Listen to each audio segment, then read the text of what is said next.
All right, guys, welcome in to another Battle Royale Underdog Daily stream here on the channel.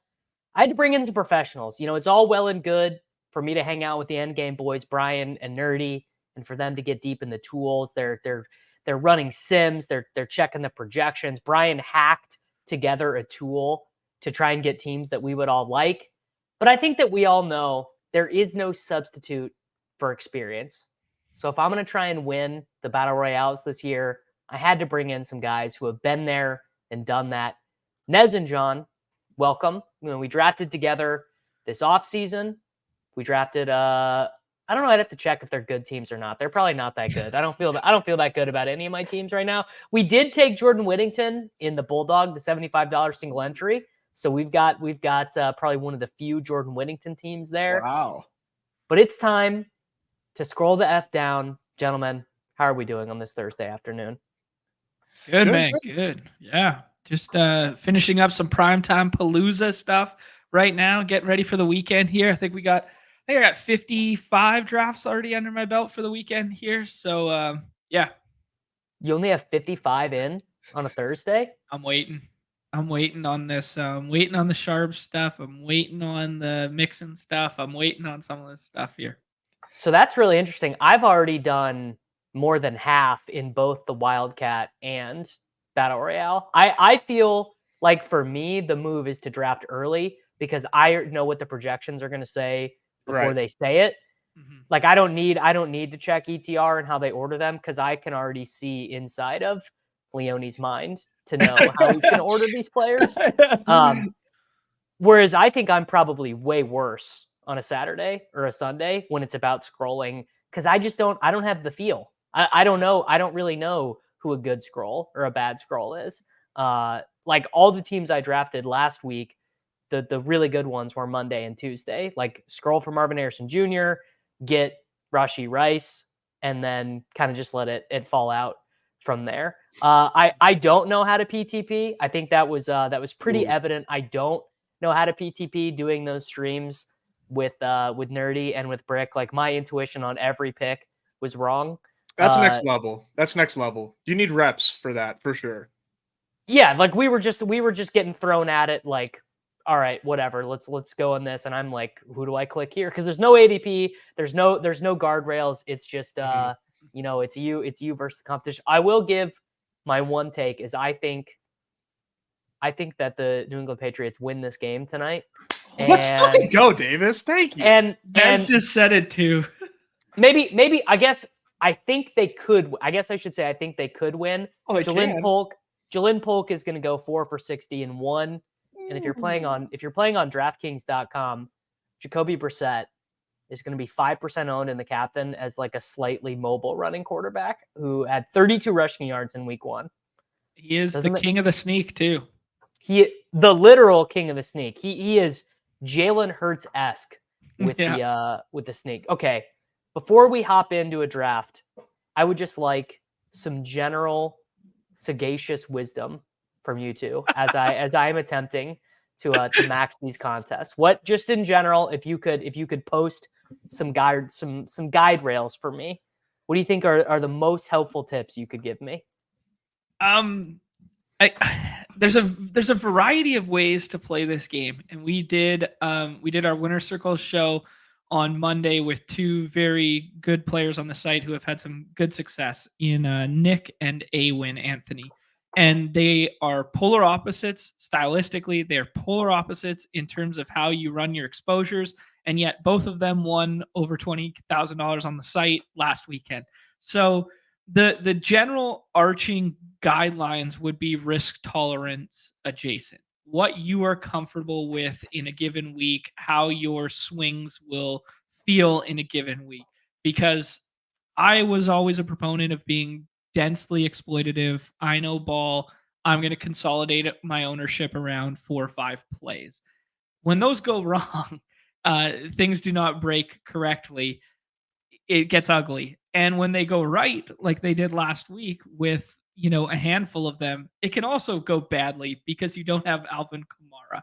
So I think for the average person jumping in here, playing 25 bullets and stuff like that, I would stay kind of tethered to your own takes and ADP for like 4 picks, and then I would get imaginative with the tail end. But correlation patterns matter. They don't matter to the extent in which the field gives them credit at this point in time. Yeah, well said. I would jam the best plays.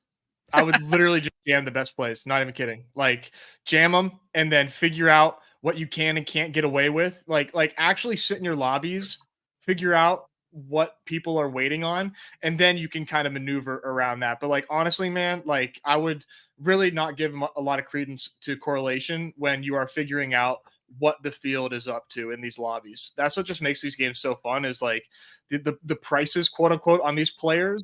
You just don't know until you get in there and actually draft with people, see what people like to do, and then you can kind of figure out how you want to correlate from there. So for this week specifically, I'll give a take. Like I basically in every draft am either doing Kyler and McBride or Stroud with Nico, Diggs, or Dell. Like pretty, not 100% of the time, but to the point that if someone else in my draft is also trying to do that strategy and they beat me to it, I'm like kind of lost. I'm like, well, I don't really know what to do at quarterback. If someone pips Stroud for me, they take Stroud round 2 or whatever. I'm like, well, shit. Because I kind of think this week is a terrible week for scrolling at quarterback. I kind of think the winning quarterback score is really likely to be Kyler, Lamar, or Stroud. Okay. So like, and I'm also fine losing all my money in a week. Like I'm also fine going over for 1 week. Like, you know, that's going to happen. And also if you do, like I did like 250 entries last week. And if you do that many, you're going to kind of naturally get some diversification just because you're going to be drafting all week and the room will give you some diversification. Yeah, I feel you on that though, Davis. Like having a pairing or a stack that you're just like, that's my goal. I'm coming in here and I'm just like cycling flexes around that pairing. And whenever it gets from you, then all of a sudden I'm just like a lost puppy. I'm like, I actually don't know anything about this slate anymore. If you take my one stack, I've been that way quite a few times, and it does kind of force you to think around that. But no, I feel that. Sorry, John. No, not at all.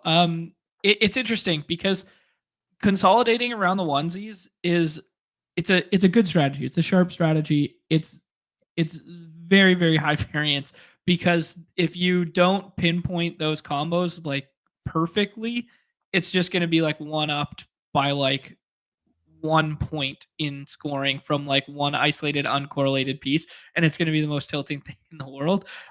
So it's one thing that I did last week was the Kyler McBride over and over again, and it like they were the 2 highest scoring players at their position and it still didn't matter kind of thing. So I don't know. But I bet you min cashed a lot of teams. I bet you. Yeah. So like, and this is something that people always miss in GPP analysis that really high level players do.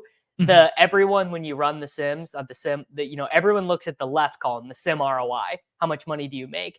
But actually, really smart GPP players are like, well, it should pretty obviously, like min cashing instead of finishing last is additive, and that really adds up over time. Yeah. And to your point, like I made $200 on $2,000 worth of entries or whatever, you know, like that was it's a lot better than losing 17,000 or 1,700. Exactly. And look, I was a fourth quarter Rashee Rice touchdown away from absolutely fucking spiking my dick all over the nerds anyways. So it's I definitely don't feel that I'm that good at it yet. Because like last week I thought was so easy because the high projected plays were so obvious. This week it is much less obvious. There's like 5 really good wide receiver plays, 3 really good running back plays, and then the tight ends are, you know, we keep thinking the tight ends are good, but are they really good? Right. Not really. All right, I think go for it. Yeah, go for it. Let's hop in one.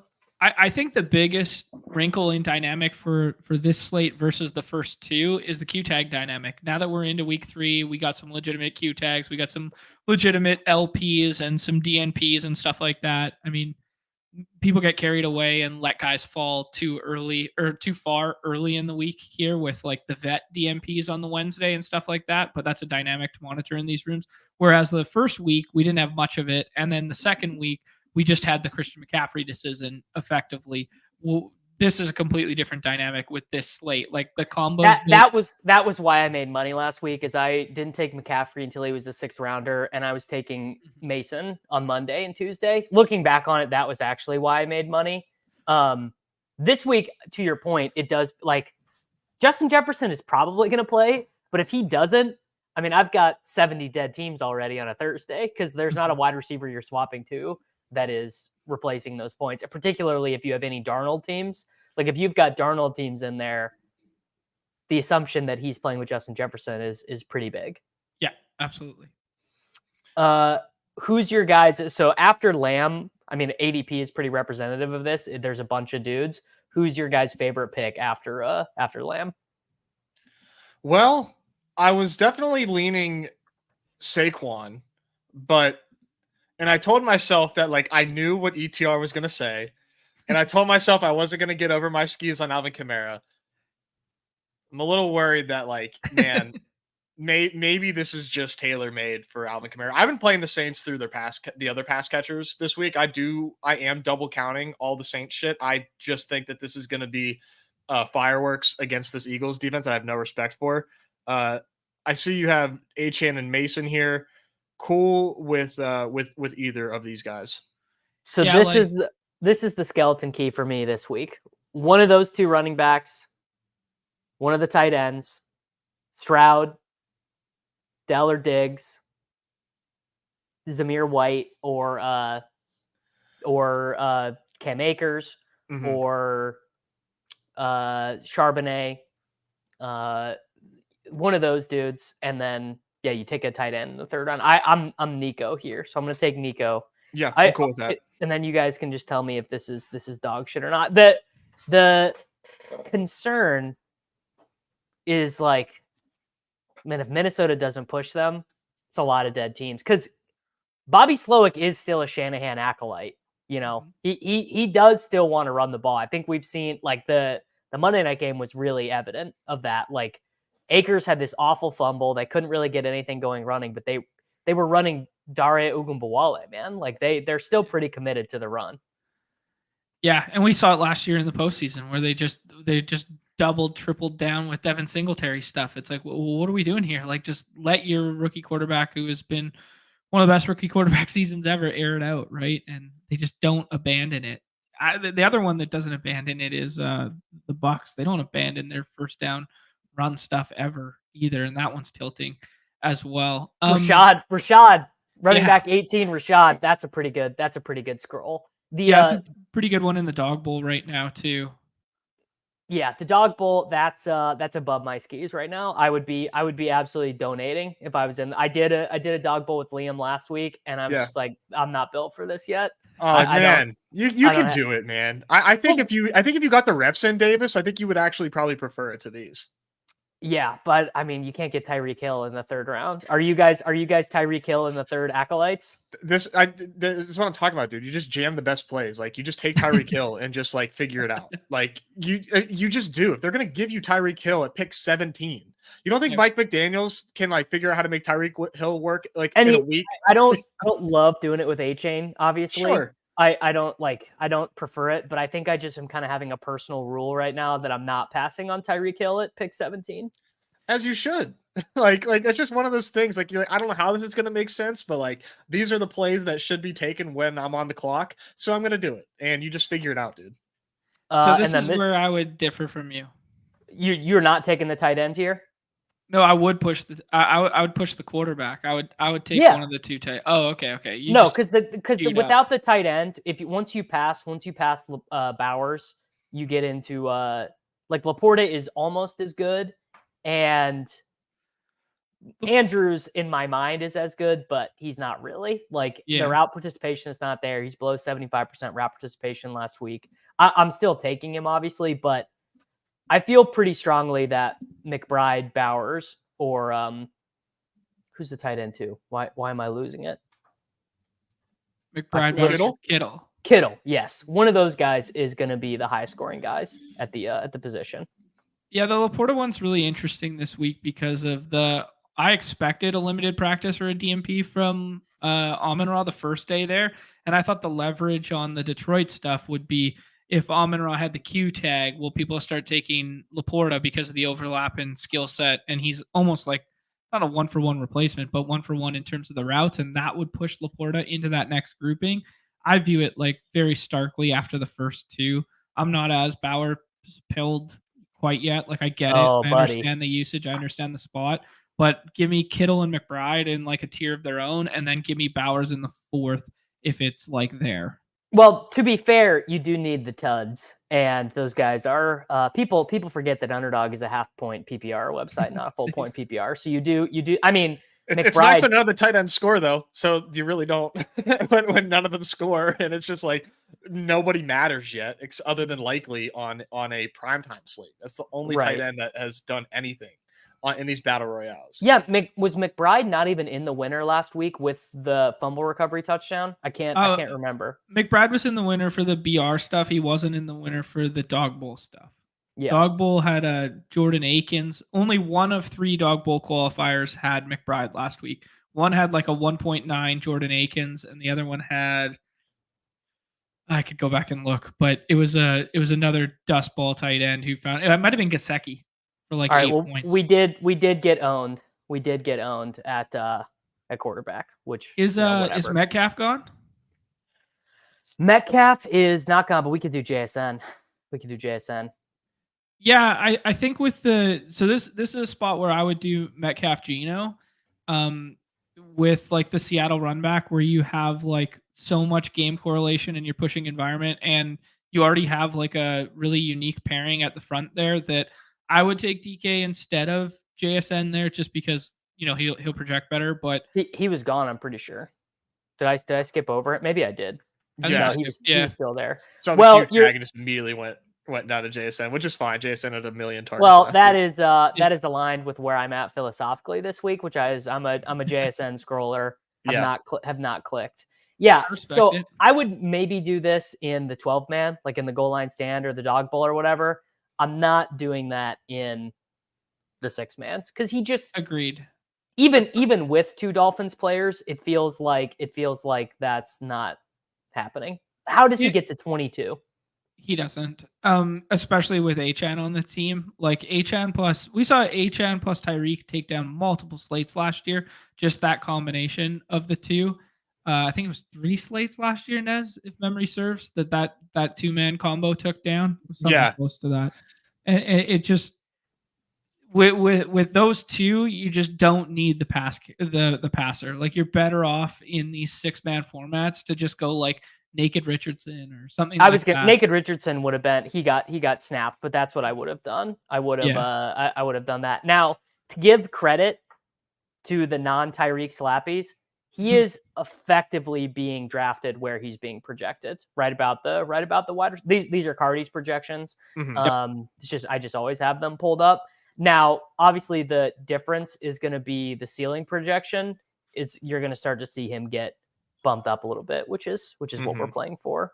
Yeah, anyway. I mean, EGR's Battle Royale rankings have him at like 10-ish, and the projection as wide receiver 4 still. Yeah. So it's just and the other thing is, if you think about like when Tyreek hits in this game, to me, he scores like a 70-yard like screen touchdown. I don't think he hits.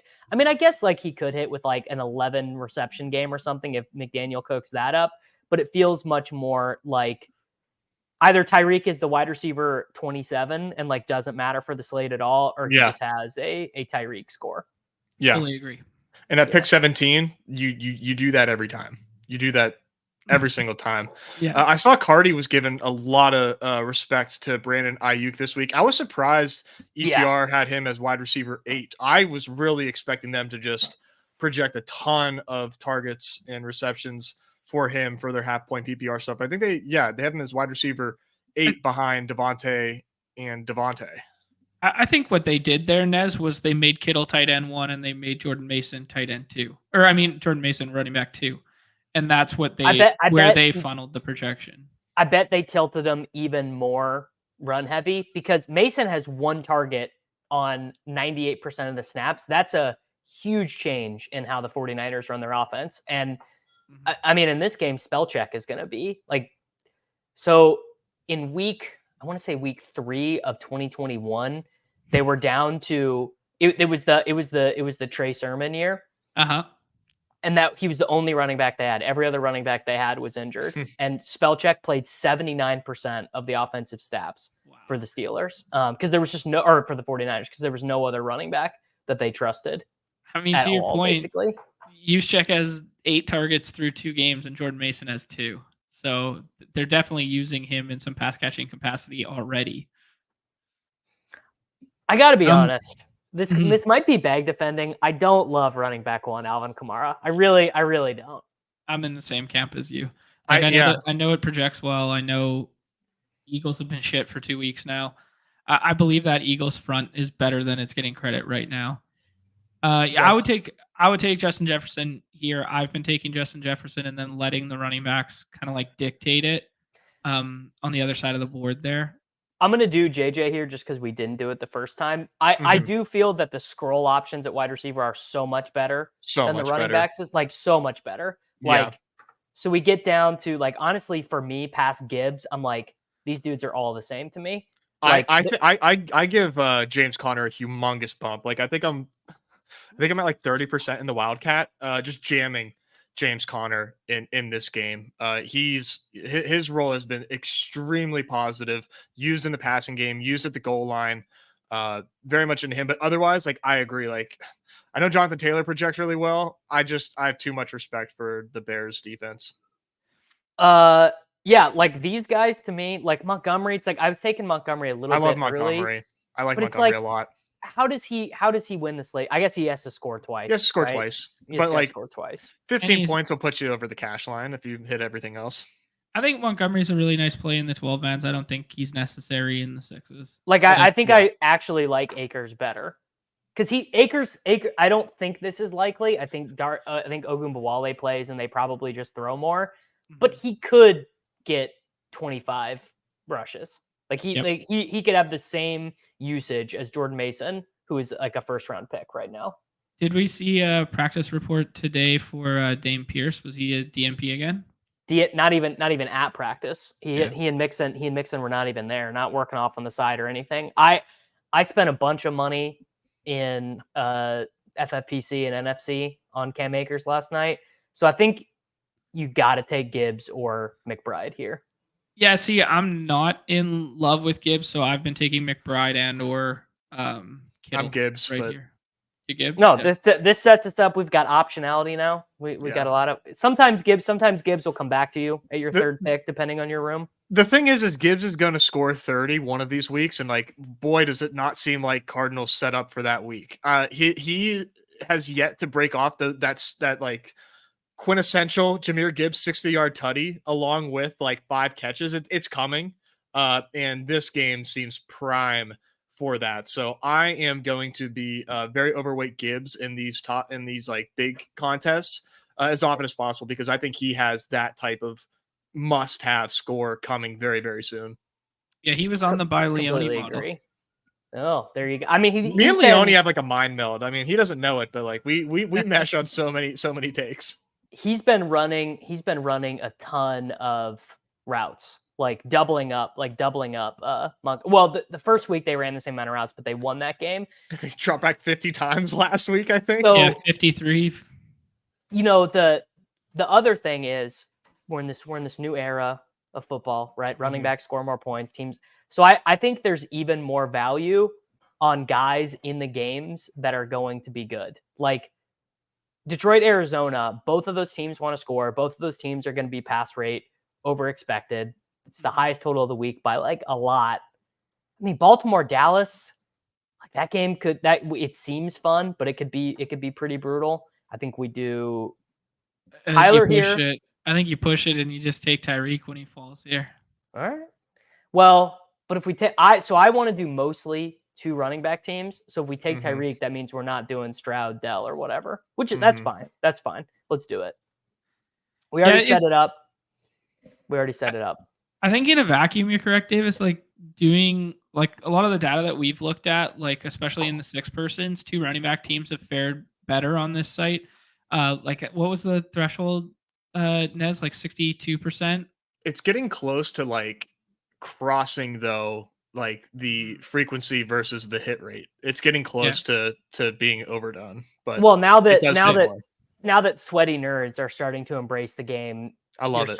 you're starting to see you can't just draft the highest scoring combinations and print anymore. Now that nerds are in the game, that's just it's just not enough. There we go. Exactly. All right, and then we set it up beautiful. So this is so like such a BBM thing. Like, oh, is it possible to beat the CD Mason teams that were drafted on Monday? And the answer is absolutely yes, because those teams might have taken some loser who sucks. They might have taken J.K. Dobbins instead of taking Sharbs. And like, J.K. Dobbins' ADP was like 26 or something. It was the worst ADP in the contest when it opened on Tuesday or Monday.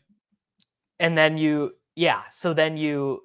well, okay, obviously yes. If you do literally know the highest scoring plays, yes. The thing is the highest scoring plays are going to be drafted at a greater frequency together than they were when you guys were playing this last year or the year before, because people are they're still probably bad at this, but they're definitely better at it. They're definitely better. Yeah. Yeah.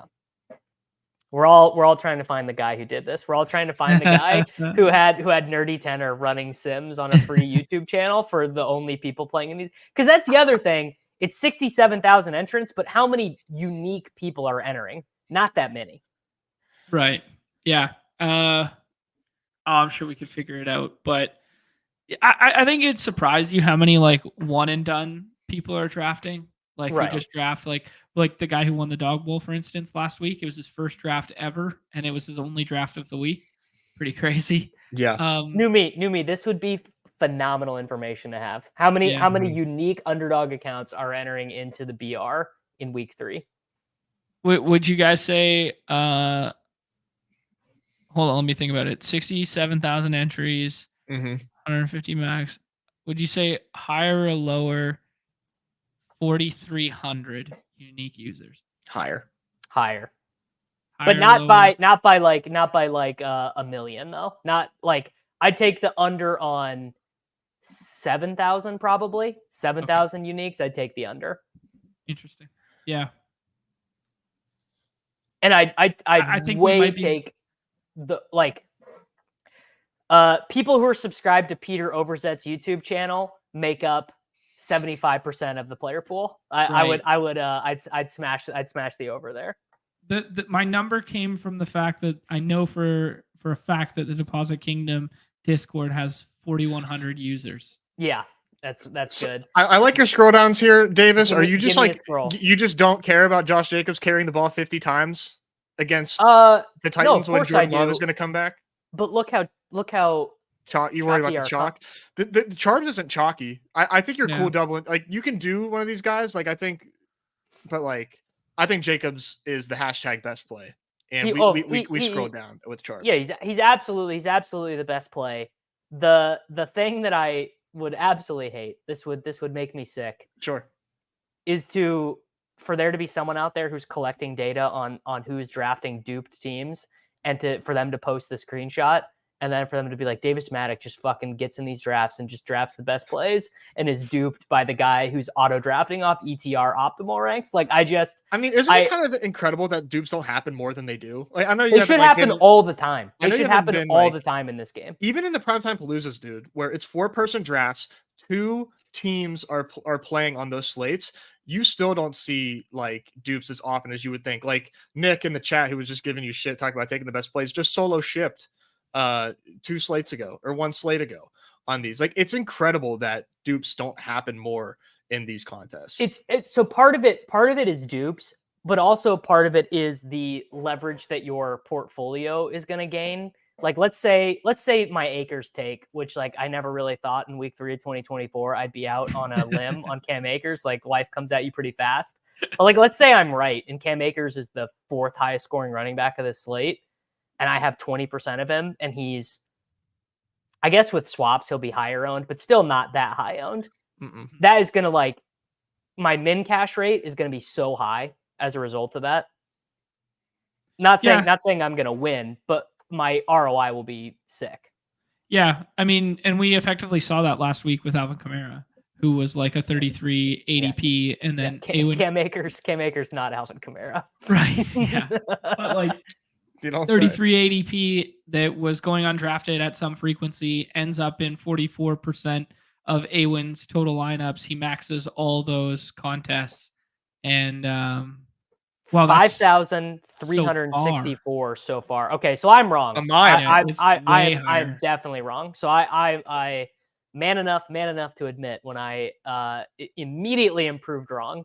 And so that means the real number's got to be more like, especially it's not even like 15,000 probably or something. Agreed. Yeah, it's gonna be like the first number that came to mind for me was 11, but yeah, because I also don't think a lot of sharp players are maxing the main BR either. Let's take Mason and flip the board. Yeah. Mason might just be the running back one anyway. Like he might just, just if they just roll over these Rams. Put this in your Sims. Put this in your Sims and adjust for min caches versus like change the pools. So if you changed it, if you change 20% of the field caches to 20%, and then you look at your ROI, you're gonna get fucking murdered. Your ROI is gonna get murdered. It really does matter if you are a serious player. Double up, man. It helps. It quite literally does help. Yeah. It does. Okay. Numi said guess week 2. I'm gonna go with 13,600. I'm gonna go with 11,500. 12,002. 12,002. Very oddly specific number. I am with Gibbs here. So this is my favorite construction. We get our running back points out of the way. We take whatever tight end we can get. We either take Nico, we take Hurts, we take Lamar if they're there with the 4th pick, and the team builds itself from there. You could do Lamar and Andrews. You can do Lamar and Flowers. You can do Hurts and Goddard. I don't love that one. Wow, you were right on it. John. 13,327. Wow, man. Wow. A lot of users, man. Holy crap, dude. I think we're building the shipper here. This right here, what we're about to get, this is the shipper. So I auto draft the Wildcat and I bump up running backs hella, and I grab my 2, and then I do some scrolling down at wide receiver. I do this start all the time in the Wildcat. You want Kittle or Bowers, boys? I like Kittle, and I'm fine with the slight negative in quotations correlation. But if I'm going to pair teammates in the 6 persons, I don't mind it. It's tight end. It's tight end doesn't matter. Yeah, tight end. Mm-hmm. I'm not doing any of the quarterback double stacks with his wide receivers. By the way, if you ever see me doing a team in these that is like super bad, like 2 tight ends or like just terrible, it means I was playing with my dogs and they distracted me and I didn't make my final selections. That's the worst. I love my dog and I love playing with them, but that's the worst when you're in the middle of grinding and then your dog demands the attention, and then you I'm trying to be a good dog dad, so I put the phone down and give him my attention, and then I miss a pick. Well, I take them outside and I'm grinding these on my phone, and normally they don't bother me, but sometimes they just are like, we need X, Y, or Z, and I'm like, all right, whatever, we'll do it. But yeah, but I can basically I can do this team. I just put this on autopilot actually once I get here. So I take Stroud, then I star Diggs, then I wait to get to Diggs, and then once you get Diggs or Dell, then I star it and I just get whomstever. Do you have a preference between Diggs and Dell this week?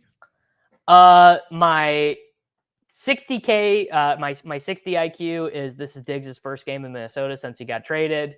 My 160 IQ is Dell has 4x the air yards through 2 games as Diggs. He's got, I think, just 20 less air yards in general than Nico. So it's definitely Dell's time. Is this true?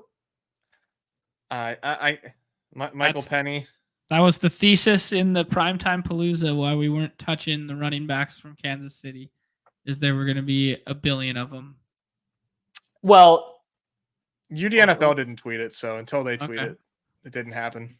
Yeah, I just meant between, our thesis, this would just layer onto the thesis. He wouldn't play this week anyways, but it's not true. It's not true. It would pull Kareem Hunt up from the practice squad though. Diggs or Dell? I kind of like Dell.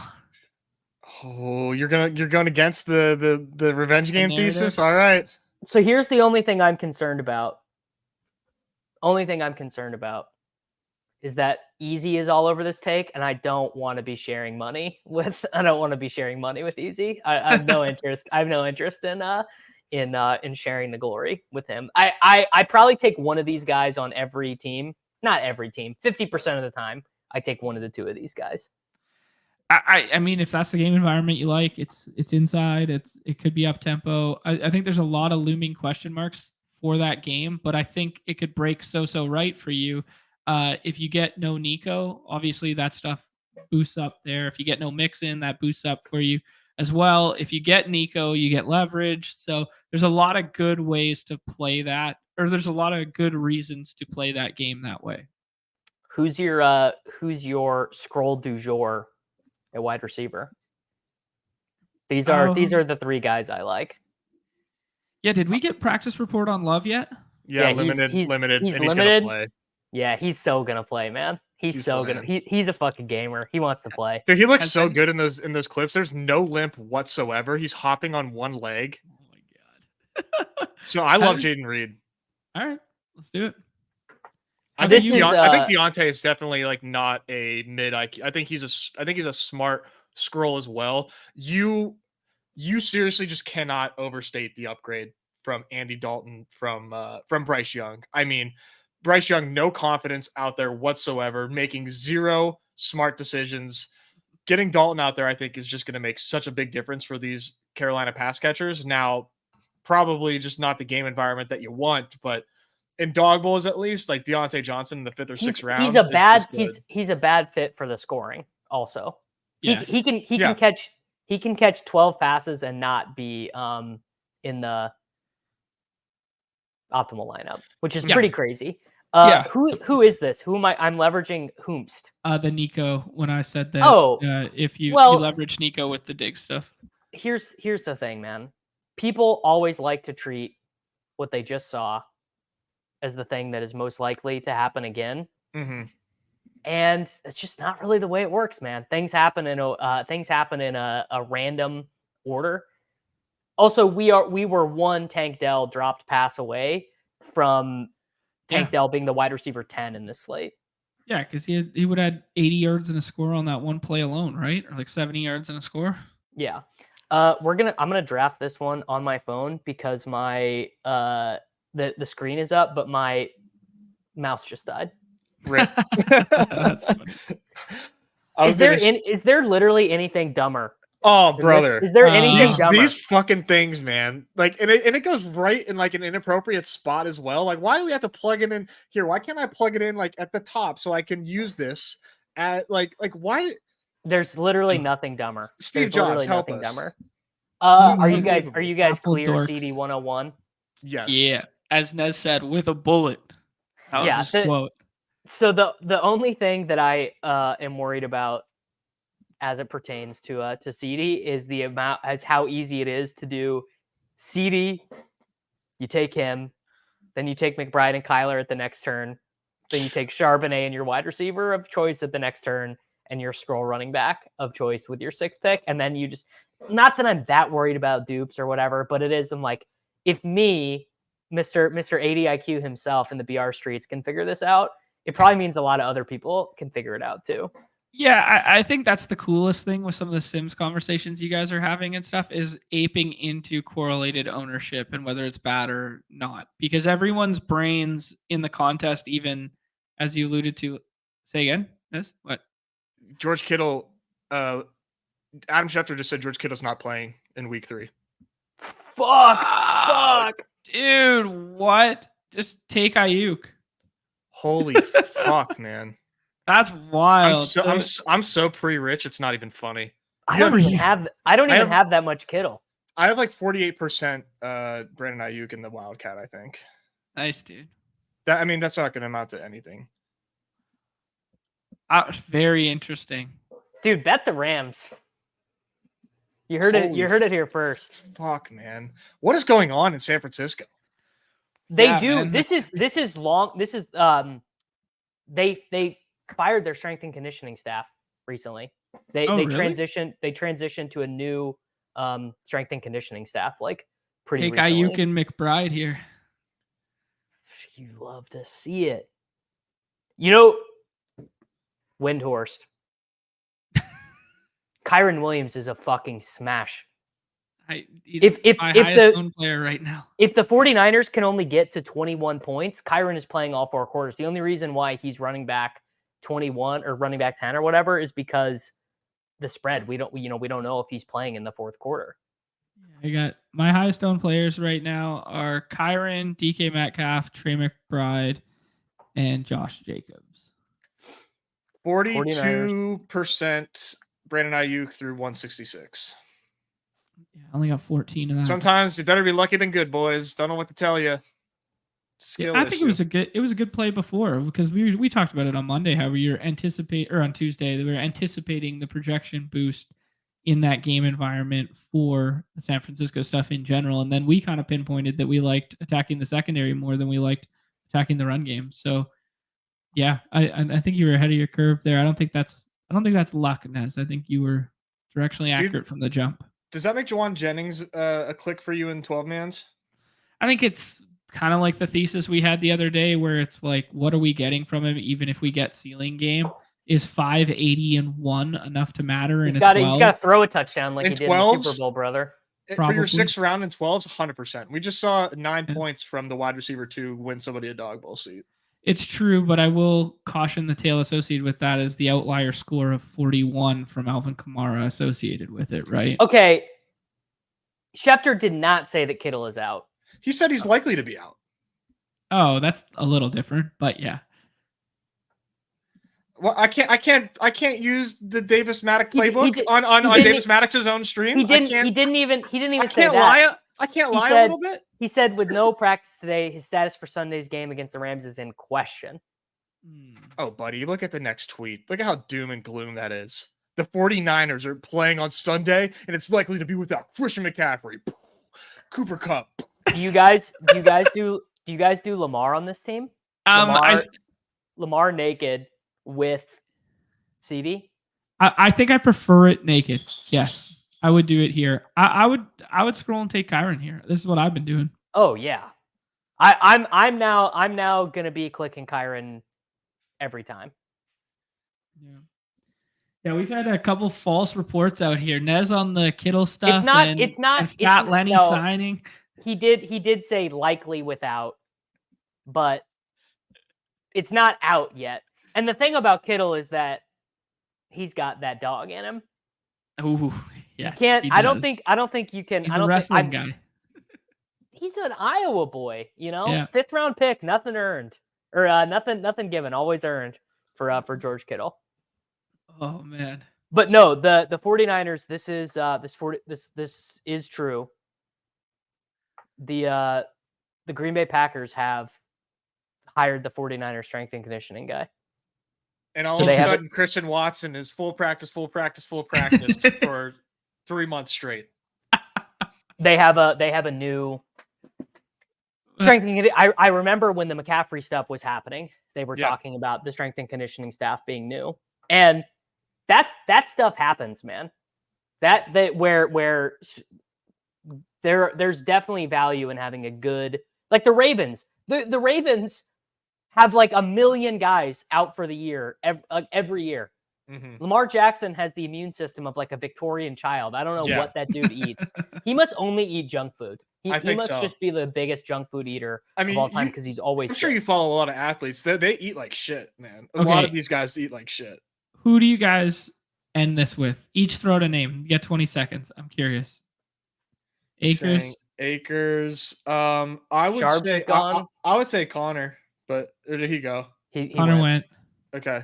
I like the Acres scroll. And I do like I like Montgomery White. too. I think Rashad White is the same play as David Montgomery, honestly. You're just hoping he falls his fat, lard body into the end zone for 2 touchdowns. He's pretty spry. Well, I would say the difference is the pass game utilization and like the fact that we don't know, but we think we'll get 75% of snaps out of him, whereas like the Demont one, we're kind of just It's literally just touchdowns. Yeah. I think that's the one distinct difference. It helps when you between those score two. one every single game, but That's yeah. Right. Yeah, when you start every game with 1, it is a lot easier to get the second. Yeah. That is a good point. We were joking about the Jahmyr Gibbs pick'ems being the best plays on the site because you get vulture protection from David Montgomery. Okay. Guaranteed to score. Oh, we get another 101. Can you guys clarify something to me? Because I just posted like the dumbest pick'em entry of all time in the Deposit Kingdom earlier. Okay. Where if Brees and Braylon are on the same one, how does that work? Brees and Braylon on the same. I don't think there's any stipulation in the vulture protection that says. Yeah. Wait, so what did you put them on for? Did you put Braylon to score? Yes, yeah, at 2.5x or whatever. And then Brees to score a touchdown as well? Yeah. That's pretty hilarious.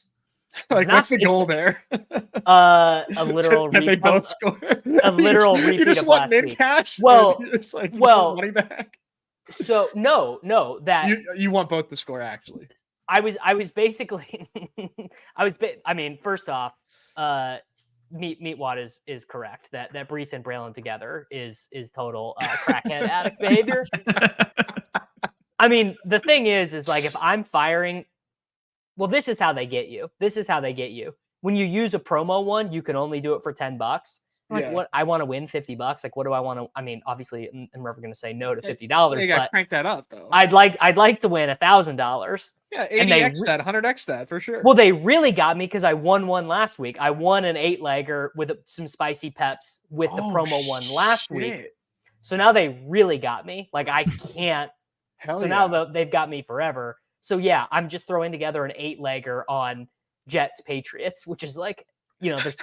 Who knows? Like, literally, who knows? But my thought process was, well, if you have the vulture protection, you can at least theoretically get refunded so that your insane gambling action at least goes to 0. So I'm reading through the entire promo rules right now, and just like I started by searching the word teammate. It says nothing about like directly correlating teammates or whatever. It does say that Brees Hall is included in the vulture protection this week. He's an eligible player, but outside of that, I don't see a TD scored by. I don't believe this is true. I don't believe that is true. Vulture protection is only for non. I'm pretty sure that's not true. No, like if the backup running back scores, I mean, like they. So basically, the thought with the Braylon thing is he's more likely than the average second running back to score because he's really good, right? Literally scored twice. Do you want to do a Hurts Devontae? Sure. Yeah. It's like BBM all over again. Yeah. The number. Oh, yeah, no, not the number one. That was AJ Brown. Correct, Chris. This is literally the thesis. Either I get the 2.5x multiplier with Braylon scoring, and Brees scores, and it's a potentially very good winning slip. Yes. Or you get refunded. I think that's the thesis. Yeah, you don't win, but that is the thesis. This is quite literally not financial advice. Literally, don't do this.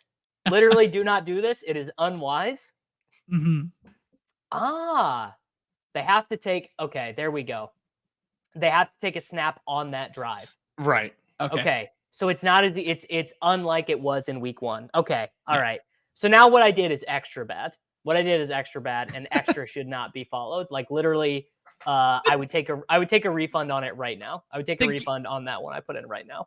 What did you pair with it? Because the game script thesis of it's Dude, not terrible. If If you took like Jalen Polk touchdown on the other side, it's not crazy.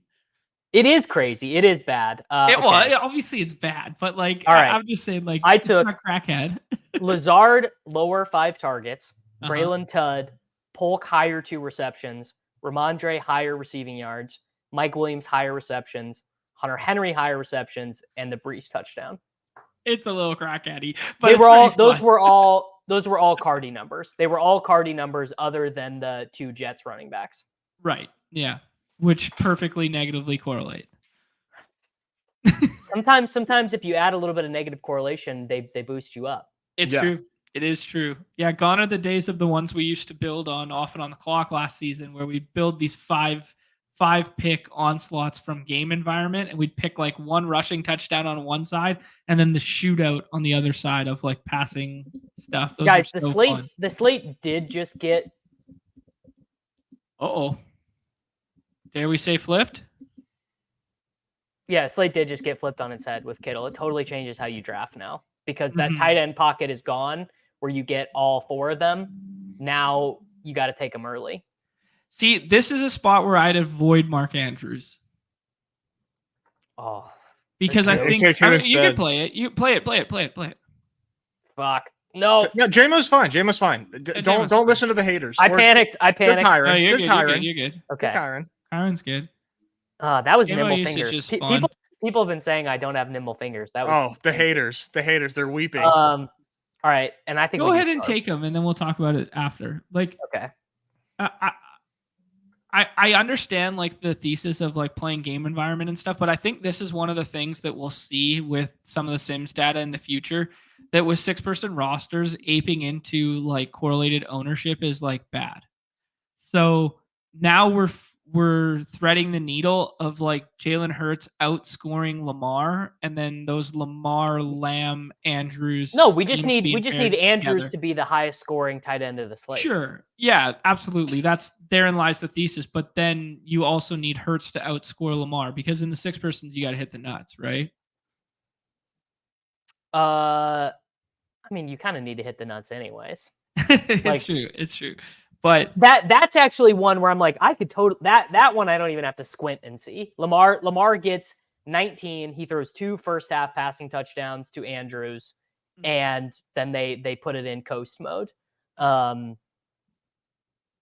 and then you push your way to victory with Hurts. Or just Hurts has to play 4 quarters. Yeah. At the end, guys, I was running ragged by the end of basketball season. It was a long season. Well, dude, I got a 8-week-old golden retriever puppy 14 days before the NFL season started, when I had a bunch of like main events to draft. Like, I'm literally getting down to my computer at 8 a.m. and then like ending my last stream at 9 p.m. and then staying up with this dog until 11 because it has to go out and pee. Yes. And my nimble fingers, it was not happening by the end. It was completely over. Synapses were not firing. When are you gonna make the trek out to do your mains in person? The thing is that's a really valuable content weekend. That's fair. It is. It's like I think the most views my channel got was that from September 1st to September 8th was my highest. So it's like Peter and Karain and Gratch can kind of afford that because they have all their income streams set up and they meet up with the ship chasers and everything. Like, that is valuable. Yeah. That is additive for them. But that would be like a literal losing money vacation spot for me. Yeah, fair enough. It is like the worst time. This is why we need the Underdog summer meetup. This is going to be the new extension of the Dog Bowl. We're going to have things to look forward in all 4 quadrants of the calendar. Little summer Underdog meetup. Okay. 36 Sharps is pretty dope. I'll just say that. I'm just like, fingers crossed that we don't get that limited practice Ken Walker notification like across my phone. But we were gonna lose anyway, man. The practice video yesterday didn't look great. Like the whole oblique holding his side and like running on his own on the side. I did famously tilt Luke McCaffrey and take him in the 140s once. What does the Kittle thing do It does. I mean, it really does flip it on its head. Now, I think you could make an argument that McBride and Bowers are top 15 picks. Well, let's do the scroll at tight end and see the scores that could potentially, like, because we've had this conversation here. If a tight end scores 20, the tight end breaks the slate and it's Jover for any other lineup without. But if they all score 11. Yeah. If they all score 11, we can weather the storm. If they all score 11, you're dead if you took the first one. Right. That's a fair point. Yeah. So the inverse is true. So I think, yeah, these are some good ones that you highlighted there. I think I would add Schultz to that group. There was a conversation that we had. People forget. Ferg. People forget this game. Put some 9 for 185, dude. People forget. I think we should probably be leaning in more into like, what if Laporta just has a good game? You know, like It's been 2 games and JMO's emerged, so it looks very doom and gloom. But like, this is such a good spot for Laporta that, you know, I mean, he hasn't been talking, but, you know, maybe a little squeaky wheel and/or just like good tight end and great spot. Go Burr. Yeah, that's a fun one. I think, I think the Ferg one added to this. If we get Jordan Love, what about, you know, some of the tight ends? You're going to take Taysom here, Davis. Oh shit! I wasn't paying attention. I wasn't sure if you're on the phone. Yeah. No, I got added in Pete's Discord. Let's do St. Brown. All right, let's do it. So that would have been it would have gotten thrown out. So whatever, it's fine. Get you banned from the platform that sponsors you. How do they decide? How do they decide how they throw these out? Because they can't tell you. I got a couple emails that some of mine got canceled, and I'm like, God, I hope it wasn't the nuts. I hope they didn't toss out my nutted team. They're manually reviewed if they get flagged by like a less than 1% combo. So then those ones get flagged and then they're manually reviewed. And then the other ones are all just kind of like looked over in terms of projected number relative to whatever. And then IP address of like shared accounts or similar accounts being in the same room over and over again is monitored that way as well. So, yeah. So my gut instinct is that McBride is I take McBride ahead of Marvin Harrison now, I think. I agree with you. I was doing it like the Harrison number is frothy comparative to projection. Harrison was a really good pick last week and not really a good pick now. He was a great pick last week. Yeah. I mean, scoring aside, I mean, he was up against the Rams and he was free, and we were taking this dude 12 overall in BBM. And everyone's like, no, actually he's a bust. He can't play. Bonafide scrub. All right, buddy, man. I like Bowers, or we can wait for Laporta. We have St. Brown. You know what I think too? Like, I think everyone is like looking at the Panthers and smartly thinking, let's take Jahmyr White. The Panthers suck, but the Panthers suck in all aspects. Every aspect. Why don't you take the best player, or on the Raiders, or the best player at this position here? And their best defensive lineman is out. Jesus. Yeah. So no shade to the Jahmyr White boys. So here's the deal. If we take Tyreek, we are now kind of we don't really do a quarterback stack. I don't really like taking Goff. What do you guys think? You mean aiyuk is probably I kind of like aiyuk. Within minutes, right? He's gonna end up being like a 2-3. All right, well let's pack my aiyuk bags, because aiyuk is gonna make me poor in bet, like whatever my Best Ball Mania advance rate is right now. It's gonna be way worse after a Debo 0 and an aiyuk 25 burger. So I at least need to be making that work. At least Debo left us with some decent scores before he decided to miss a couple weeks, Davis. So we're not like completely dust. Like, he at least gave us something before he went on his hiatus. But it is not good for us. God damn it. It's really not ideal, man. It's really not. At least everybody's hurt, so it's like, At least Jordan Love is coming back to bring back my Dontavian Wicks bag from the dead. There you go. Or maybe I'm sure I had some teams that used Dontavian Wicks as 9.7 PPR points last week. I guarantee it. Probably just outscored Wan'Dale Robinson's 8.8. You know what's funny? I think I played the eliminator contest too well and drafted too many no ceiling teams, because I'm getting eliminated like fucking shit right now, dude. I maxed the big eliminator. I have 2 left. The I floor was so strong. I was too good at drafting eliminators. Too good. An eliminator ass pick. All right.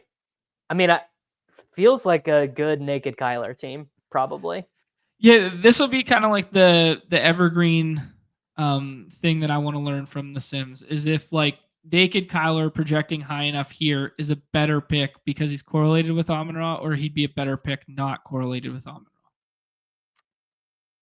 You know what I mean? Because Sims, depending on whose Sims, yeah, I'm gonna guess that nerdy Sims say it doesn't matter and you should just take Kyler here by quite a bit. I'm gonna guess that a more complex sim that is dealing more with how players interact with each other, say Kyler is bad there, and you're better off taking Goff or Purdy. I don't think you would ever get docked, and maybe I'm putting words in your mouth, John. I don't think you would ever get docked just because there's correlation involved. You know what I'm saying? Yeah, that's fair. But combo the team historically, though, the Kyler, St. Brown, McBride team is dominating you probably. Right. That's why. That's the difference. Like we're threading the same way we talked about threading the needle on the last lineup. You're threading a tight one here because we need Bowers to outscore McBride, but we need Kyler to outscore all other quarterbacks. This is the Kyler 3 rushing touchdown permutation, basically. Yeah. And actually, I didn't chime in when you guys were talking about dupes and then we moved on. I think, yes, we don't see dupes at the top of the field very often, but I think that's a misnomer for how many dupes we actually see. I think all the bad dupes are happening a lot and a lot more than we give credit, but nobody is just scraping all the data and collecting all the information on every single BR. Like if you go back and look at like last year's BR data and stuff like that, all the bad teams are the ones that are duped like showdown style in the bottom like third percentile, but nobody scrolls that far in the results tab to see all the dupage. That makes a lot of sense. Mm-hmm. Because I think something that people are probably not accounting for at all is stuff like this week would be Olave's occurrence on teams that have an Eagle. It's got to be so high. Like Devonta Smith and Chris Olave are together way more than Zay Flowers and Olave are together. Yes, 100%. And then like, how do you factor that in when you know? So like over the entirety of the contest, like each isolated player is only 16% owned, right? But within that threshold, how do you account for the fact that every time Devonta Smith is drafted, he's actually paired like 80% of that time with Olave, right? Yeah, you'd have to have better computing and math skills than I have to get there. This team, I was just gonna snap take Josh Jacobs because I think Kyler naked is like a smaller part of the game tree. Like what is there more of? Kyler with one Lion and no Cardinal, or Kyler and like Dortch teams, or Kyler and Michael Wilson teams. Like literally people just being like, all right, I gotta pair my guy. I gotta correlate no matter what. It's definitely Kyler naked. Yeah. But not by like, that's actually funny. I think it's by a lot. Yeah. I think it's Kyler naked. These dudes have ADPs. Mm-hmm. Which and is that only comes from 6-person drafts. 12-person drafts have no effect on ADP. So that's telling you that people are buying into the 12 personnel usage for Arizona and taking Elijah Higgins.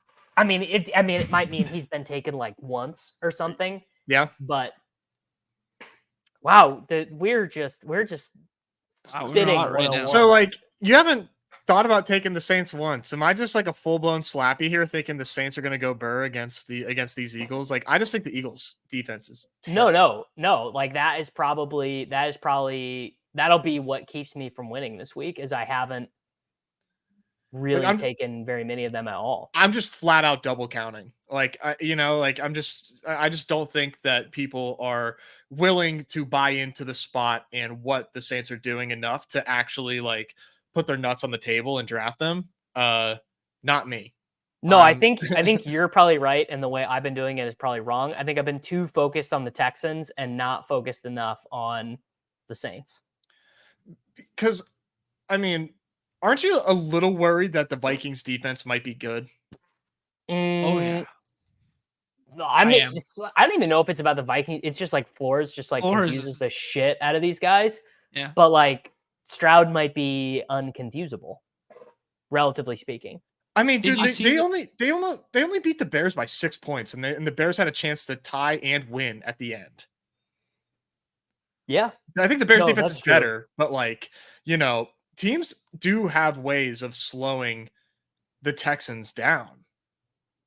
And I think the Vikings have done a really good job thus far this season, facing some really good offenses. Yeah, it the- then it becomes what do you care more about, offensive strength or defensive strength? Sure. Right. And really, I think the skeleton key to signal. that. Big signal. Hey man, they only put in DeJan because they had to. I think Yeah. the skeleton key to He's that saying is like he's the better than Vikings. Vontae Maddox. So Yeah. like I think the Vikings are the key to that game of like pushing the pace, like the Vikings forcing them to play aggressive because they're scoring, they're doing their job, and forcing the Texans to play aggressive. If the Niners were against any team other than the team that we just saw last Sunday, I would say like if they were playing the Seahawks at Seattle this week, I'd be like, I don't want Jordan Mason. I don't want any of these dudes. yeah, that's fair. All right, what are we doing, fellas? I think McBride Gibbs is easy clicks here, but like this is another one with the it's Rusty just put it in the chat. If we jump the shark on like the bring back narratives and stuff and playing game environment, like is this aping bad ownership? No, I think it's the reverse. I think because there are so few teams that are interested in scoring points and even teams that are interested in scoring points aren't throwing the ball that well. Mm-hmm. Like the Chiefs offense looks like ass right now. They can't and they would like to score points, you know. But they just look brutal because these quarterbacks are. I should have tweeted it out this morning. I read a great article about like what specifically is happening to quarterbacks right now, and it's basically just like they can't figure out what they're seeing. Like defenses are so good at hiding what they're doing, and the thing that really stuck with me is that sometimes coaches and quarterbacks aren't even able to identify. They're both like, what the fuck? Well, they can't figure it out until they watch the film the next morning. Right. Which is that seems crazy. That seems crazy for these guys who've been playing quarterback their whole lives to be like, I literally don't know what coverage the defense is doing against me snap to snap. Yeah. I mean, well, we saw it in the. Did you guys see the post game? Like just handshake between Purdy and Flores? I'm sure Purdy was like, please don't ever do this to me again, Purdy bro. was glazing him. He was like, your scheme is crazy. Yeah, he dapped him up and he's like, your scheme's crazy, man. Like literally you could like read it verbatim. Like, yeah, sure, he threw for 300 yards, but like he still didn't feel comfortable. They still didn't find the end zone like that. Like, you know? Yeah. And you would think that Shanahan should be able to help diagnose some of that stuff, but it just like didn't happen. I don't know. It is kind of Shanahan might be able to diagnose it, but that doesn't mean that he's able to put that into to Purdy's brain. I mean, that is why McVay got sick of Goff. He was like, I took you to as high as I could take you, but I can't get to the mountaintop with you. And the highs were high, man. Let's not forget. They gave us the best Monday Night Football game of all time. I mean, never forget. Never. Shut it. What happened to the sport I love, man? Oh my what God. What happened to 54? That was so great, sitting down on the couch. No, there's no way this game's gonna fail. And the total just kept getting higher and higher. And then come kickoff, it was just the best. Oh, I'll never forget where I was. All right, we are running great. Look at this, fellas. We are running beautiful. So pure. That's what we do. Yeah, this is a fun one. And we then should start looking at the next pick, honestly, at this point.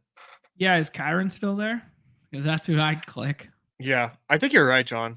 No, Kyron is the click of the week now. Like, actually, this is a. Oh, Mark! We forgot. Mark's in. John's cousin. Yeah. Mark Warner, my cousin. But he spells it the way the tight end spells it now, not the way I spell it. What do we think Kittle being out has moved the line at all? Like what? Like a point and a half, 2 points? I mean, he's good, but yeah, maybe. Davis, No, you really love this Sharps 96% of snap stuff, huh? it's free money, man. Yeah. Does Let Kenny, Cardi like it as much as ETR? let Kenny McIntosh come for my job, bro. And now best line is still -6, so it hasn't even moved through key numbers at the retail books, so no one cares. That's so funny. This animated interface is pretty nice. Yes, it is. Yeah, that's so clean. 21.2. So, That's yes, that's they're also going DraftKings. That's Cougar for DraftKings scoring, but still Right. Which More- I mean, he's better in half anyways. 'cause more than Kamara, more than Jonathan Taylor, more than Saquon Barkley. 3 points more than Barkley. Sweet Kyron projection. Oh, Yeah. I do my own little blend here, and I'm pretty surprised that like ETR loves JT as much as they do. I don't know, man. Maybe I'm just like watching too much ball. I just can't fathom that. so What you they guys, eat? who? JT They had- is RB5. Oh, JT. Well, I mean, you could argue he's run bad.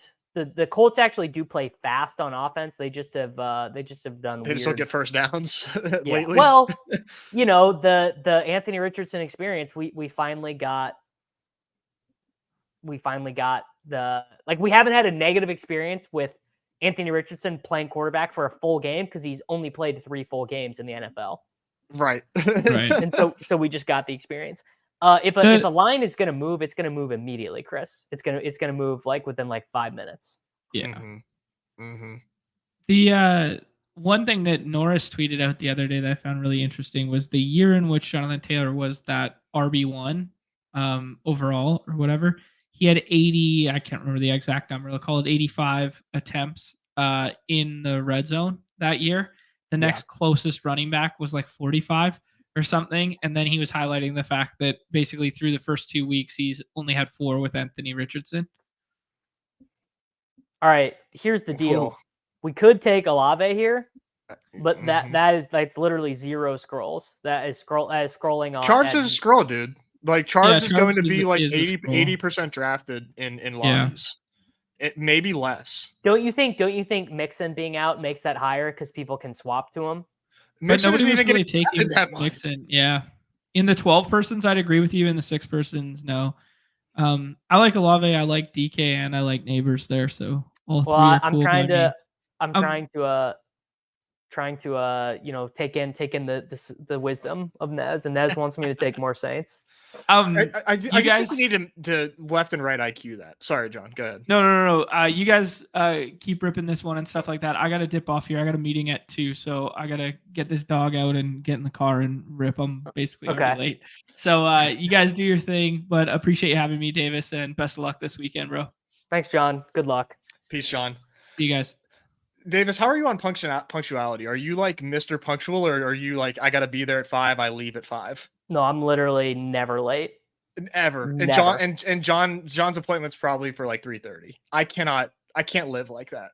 Yeah, no, I'm literally never late. And in fact, I'm always probably 15 early to everything. Same. Yeah. I don't know if it's I told someone when they're like, oh, that's cool. I have anxiety too. I'm like, I didn't even, I just like to do this stuff. It's no, I do. Obviously I do have anxiety to some degree, but it's that my mom was always late to stuff when I was a kid. And I was a child of 4. So it was just we just always had shit going on. We're running here, we're running there. Mm-hmm. So I was just as an adult, I'm not being late to things. This is 197 IQ. I don't really see how Demarcus Robinson can be the highest scoring wide receiver of a slate, but there's 42 pass attempts there that have to be distributed in such a way. I think I've clicked D-Rob once. I have not clicked any of them, but I don't disagree. It's just I just don't want to lose money trying to figure it out. Yeah. DJ Moore is a great scroll down. That's one of the best wide receivers. Small person drafts.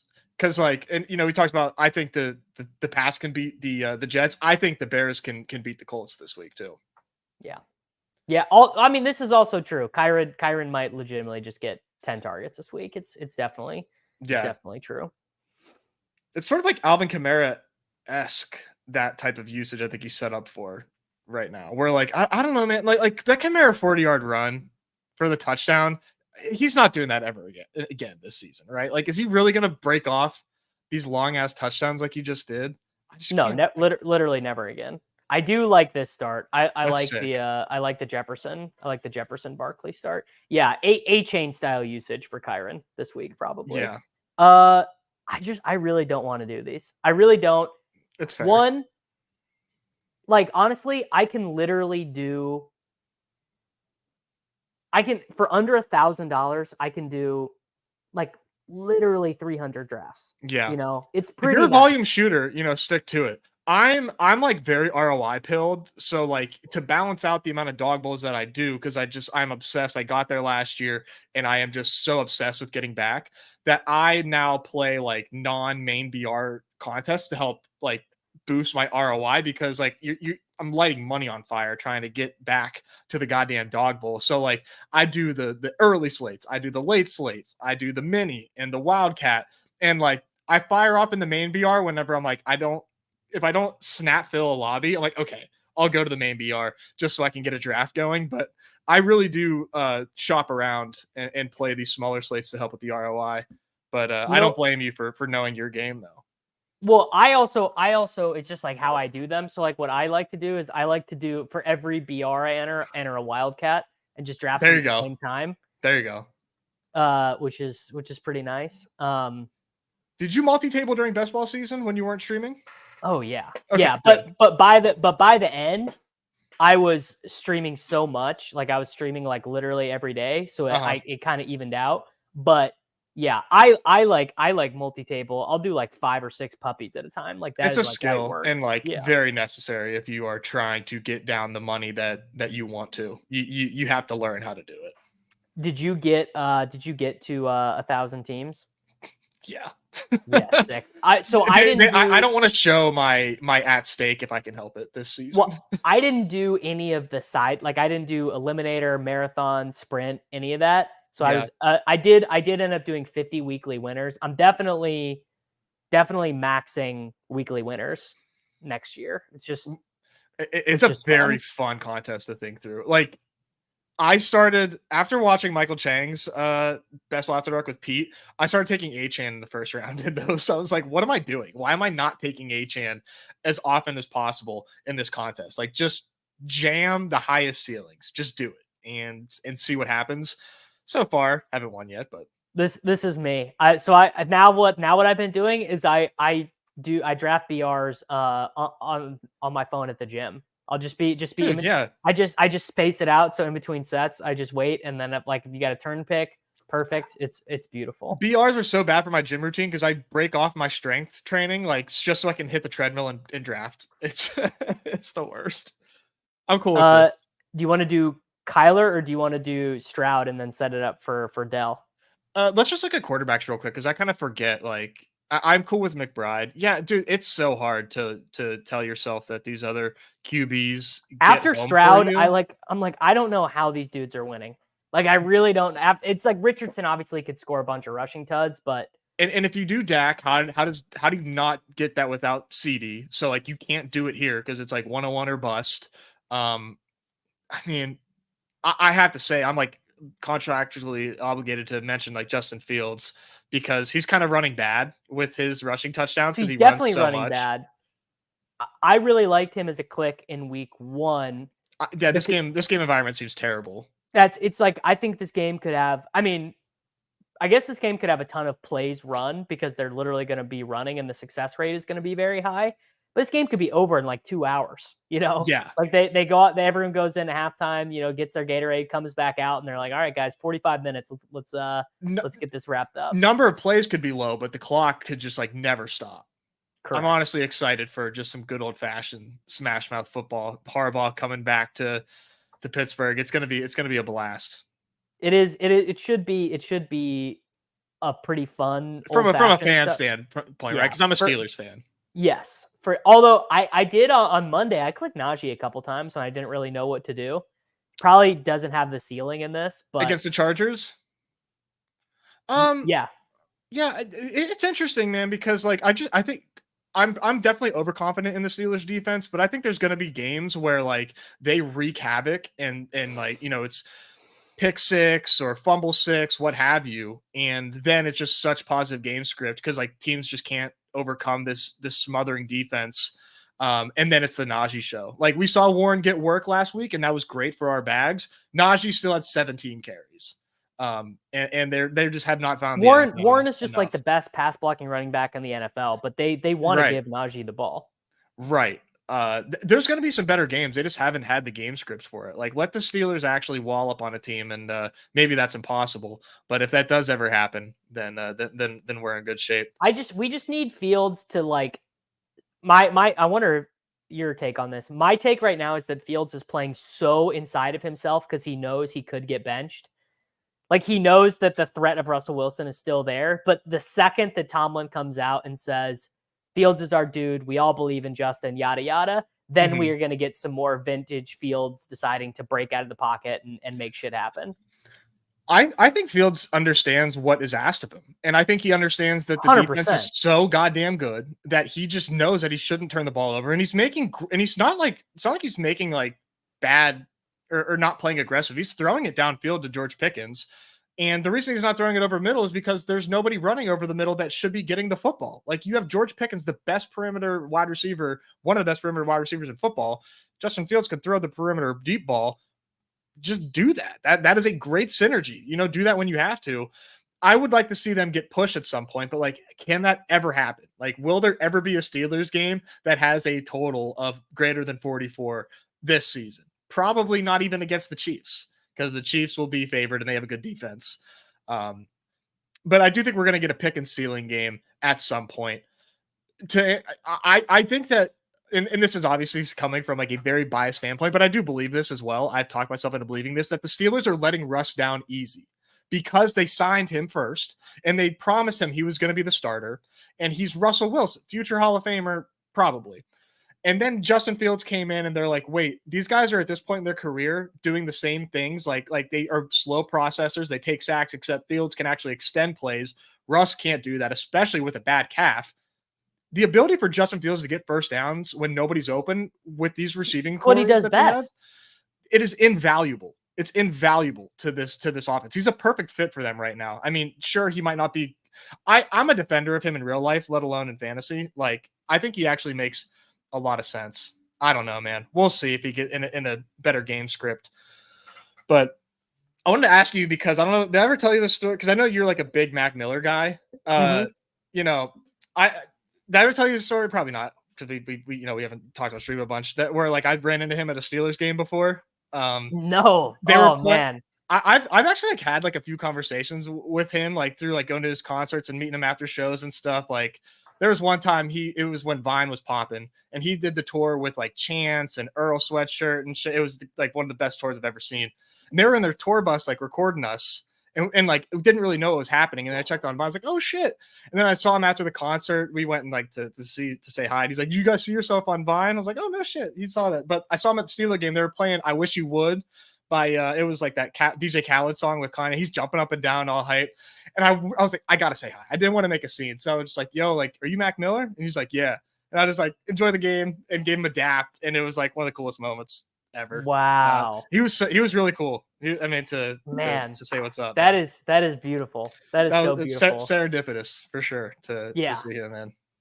Wow. Yeah, that's everyone I've ever. It's weird. I randomly will get in these conversations where people would have met him or had an experience with him, and I've never had someone tell me they had a bad experience with him. No. So that makes me feel good. And I've got some vinyls too. I didn't put one up behind me on display, but like I've got like all of his like, you know, the vinyls and everything too. It was cool. That's actually, I have one of his vinyls up there. I need to I need to get let's take Kamara on this one. Yeah, let's succumb to ETR. Let's succumb to ETR. So I need to get the professional streamer background, like Pete. Like I need to get like the I know. lighting. I'm trying to and convince my wife to let us do that when we move into our new house, but she's like fighting me on it. I'm like, you just got to let me cook. You gotta. I mean, the thing is it would just be a tremendous amount of work. So like this space I'm in right now is like an unfinished basement that's like kind of like I have like a couch and my PlayStation down here and stuff, but it would be a tremendous amount of work to get it looking presentable, like looking like a room. And I don't. Pete's setup's so desirable. I'm like, oh god damn it, man. I'm like, that's so clean. Like Pat Mayo's setup is you would never know it. It's in like an unheated garage. They remodeled like like basically like a storage space to set it up. Yeah. Oh, hello, Nico. Yeah. Packet practice. That's a little too easy. I don't know if the one he's in right now is still that way, but it was like totally nothing, and they built it all the way up. Your strategy should change a lot. Right? Yeah. Like a lot. Yeah. You have to know positional scarcity better. So like running backs are, we both agree that running backs are pretty top heavy. You should definitely prioritize running back. I mean, get into the dog bowl and get the 112, and you just like, at that point, you're calibrating the entire draft. It's very hard this week at the 112. Who's that? McBride? Yeah. Yeah. Let's go McBride there. I think he like this is going to change my take tyreek in the third round every time thing, because there's now he's falling like every time too. There's like 3 smash tight ends, not 4 smash tight ends, and that changes the math. Yes, definitely. And McBride is going to explode one of these slates, right? I mean, just looks so goddamn good. He's McGronk, dude. We just need him to find a little bit of nose for the end zone, just a little bit. It's gonna happen. I gotta go take my my dog out in like 30 minutes. Okay. Probably less, actually. She's gonna be mad at me. This fucking having a puppy is amazing, Nez. I love it. It's incredible. Yeah. But it was more work than I probably should have signed up for. The thing is we agreed on it. We decided we were going to do it before I lost my old job and started doing this. Mm-hmm. So I used to have a lot of free time. To have just a lot of free time. Yeah. Not nearly as much free time now. It's much more of a grind. Ironic, right? Now that you're like, it's kind of funny. Now my wife is pregnant, so like I am basically taking care of a puppy where like I am probably getting yelled at. My phone's on D&D. I'm probably getting yelled at to like get her some food right now. Yeah. Yeah, Stroud for sure. Smash. Okay. Bang. And then we can talk about this next one here. No Saints, I don't think, with Kamara. We're making the bet that he's soaking up the touchdowns there. For sure. Obviously like correlation isn't like a must here. I know people are scared of the Detroit line for James Conner. I don't know, man. This offense just seems so legit. And don't we just want the running backs with good usage on good offenses and high scoring games? Or you want Conner with McGronk? So I do, but like if you think it's too much, then we can pivot here. Charbs went. Yeah, we got an ETR guy next to us. Let's do Kyron. Yeah, Kyron I think is better. Yeah, for this contest, you're right. Not better straight up, but he's definitely better when you already have McBride, I think. This is why I like my smaller field tournaments, because I can just like jam the high scoring games and just figure it out and get to the cash line and maybe a little bit above it. When do you draft those? Like the $25 single entry or the 20? It's what, 5 max? I'll start tonight. Yeah, and it's not just because I want information. The liquidity is just really poor in those at the beginning. You kind of they take forever to fill. Yeah, so I just wait. I don't even try it. And instead of like waiting for those to fill, I'm like a big primetime Palooza guy, so I've been doing that. I've got like 25 more of those for this upcoming one, and then I just mass enter the side contests too and try to get some liquidity in there, because like all the sharps are in the main slate, and then I can. I mean, dude, like Charbs will go like undrafted in the side contests, and the player pool is smaller. What side contests? What slate is he on? The early or the late? The early. at Yeah, I home mean, to like Miami. he should be going in like the second round there, and like the player pool is smaller, and he continues to go 6 rounds. Like, there's some really big edges in those side contests. It's just like our brains can only do so much. Name your scroll here. Let's do DJ Moore. You don't have to worry about stacking him. He is the alpha there, even with He's everybody so healthy. clear the alpha. He's Yeah. a really good wide He's receiver. on the late. I don't know why I said that. Obviously, Miami home to Seattle. Yeah. Oh, okay. Yeah. See, I mean, I don't even know, but damn, you just said order food, and I really want Chipotle brisket, but I know you're a brisket head. You like the brisket wraps, or does it have to be wrap, or you just get it in a bowl? I'm a bowl bro. I'm Yeah. a big time bowl bro. See, I get bowls, and then I do the side tortilla, so I can give myself like my cake and eat it too. Make my own little burrito, and 100. I get sometimes when I'm on my shit, I don't. But then when I'm just like being fat in the middle of the NFL season, I get the chips. You get the chips with it. You dip the chips in your bowl. Unbelievable. Oh, wow, that's a game changer. Unreal. I'm Just such a fucking Chipotle head. Just like a right amount of salt on those too, to like pair that with a nice drink. Come on. Although, not that I'm a big complainer, but it is insane when you get it through the app. It's like $6 for the bag of chips. It's fucking insane. Is it really? It's like Nez, it's insane, dude. Because I'm like an app head too. Like, I use the app for everything. I've never like going down the line. I'm telling you in the app and picking my shit up. Yeah. I'm literally gonna text my wife and see if she wants to get. She's gonna say no. She's gonna say no. She's at the grocery store right now. But have you had a chance to experience Torchies in your neck of the woods? It's not in my neck of the woods, but I've had it. Yeah. That's like that's like an East Coast Tex-Mex thing, right? Yeah, it's like Tex-Mex. Yeah. I do love Tex-Mex. There's a couple places like that. Taco John's is the fast food one in this neck of the woods, the Tex-Mex. But yeah, Torchies is good. Are you in KC or Missouri? St. Louis, Missouri. I'm in Gotcha. I'm in the burbs here. Okay. Tyreek is pretty much a must draft in round 3, but you will see as you do these, you often find yourself just wanting a tight end there instead. Yeah, he's just like always there too, which makes me want him less. This is sick. You want Barkley or Nico? I would say Barkley.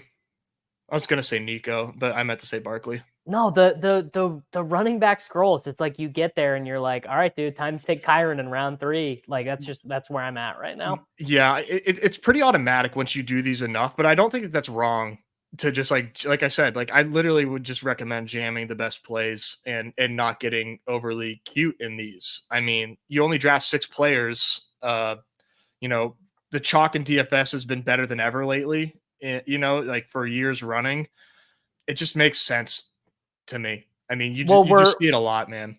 That's why A1 strategy works. Like projections are better than ever. We're way better at identifying the good plays, and people are concentrated on the good plays. I wonder how much of that is in part to like coaches like getting the ball in the hands of their best players more too. You know, like you kind of seen a little bit of a shift in that. Yeah. Like, no, that is true. They are, and with scoring, with scoring being down, scoring is down year over year. Yeah. It means that it's harder to get the ball continually to players that are not as good. Whereas, you're going to get Justin Jefferson the ball because you can't scheme Justin Jefferson out. You can't scheme Alvin Kamara out because they're just that good. I live in Webster Groves. So I wasn't trying to dox you. I was trying to have a Missouri conversation because I lived in KC and Overland Park for a little bit. I lived in when I lived in Kansas City. I lived in the city for a year, and I lived in Mission for 2 years, which is just that. I guess that's just north of Overland Park. What year was that? Was that a while ago or 2016 to 2015 to 2020? I lived in Kansas City. We were there at the same time. That's funny. Wow. Yeah, good city, man. Big fan of best. Kansas City, man. It's so cool. It's the best. I love it. I love it so much. The food is amazing. I went back for a wedding, and my wife and I just went on like a food tour of all of our favorite spots. I mean, the food is great. Underrated coffee spot as well. Some really good coffee. Super good coffee spots in KC. Shout out the shout River out Market. Shout out Leewood. Hey, Shout let's out go. Leewood. Okay. We can do an exposure check. I mean, I would like to do this. This seems pretty ideal. This ratio right here, half your teams having one of those guys. You can get pretty close to it too. I'd probably do 100% sharps right now if offered at a round six price. How does he fail?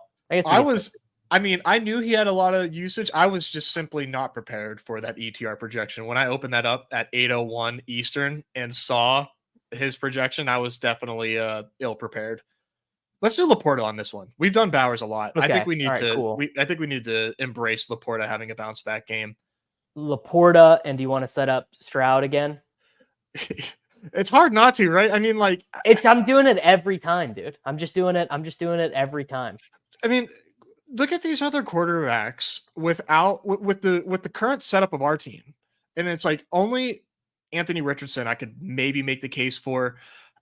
How is Baker having a ceiling game against the Broncos, who just have no ability to push the pace whatsoever? How is Purdy having a ceiling game with just Aiyuk and Jordan Mason? Maybe Jared Goff, but like that would be it. Goff could throw 4 touchdowns. Right. Sure. Right. I could see that one. And Geno's Carr, a good Carr as could well. Carr could throw 4 touchdowns. Yeah. Yeah, I mean that goes into that thesis. Man, doesn't it feel like this is a week that a team of like all 5th and 6th rounders could ship it? You go in, you take Kyron, you take Sharbs, you take Olave, you take Carr, you take Dell.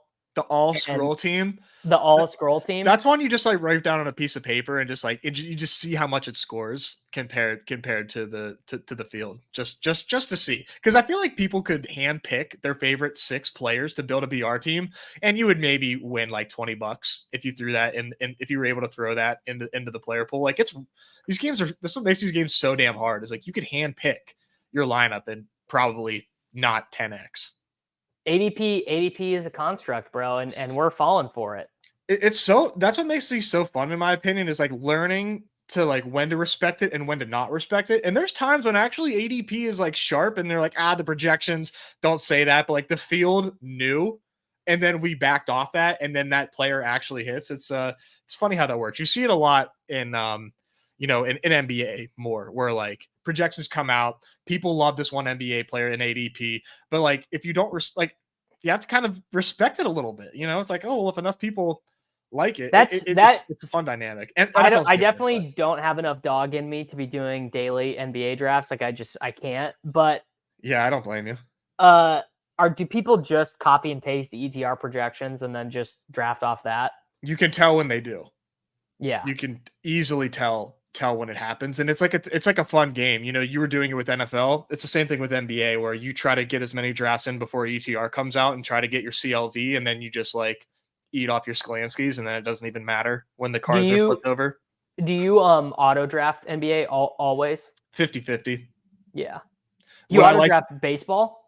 I have had success. I much prefer hand building baseball, but the prizes are smaller and it takes more brain power. So it's like a double-edged sword there. It's like a double negative, but baseball is my best sport by far.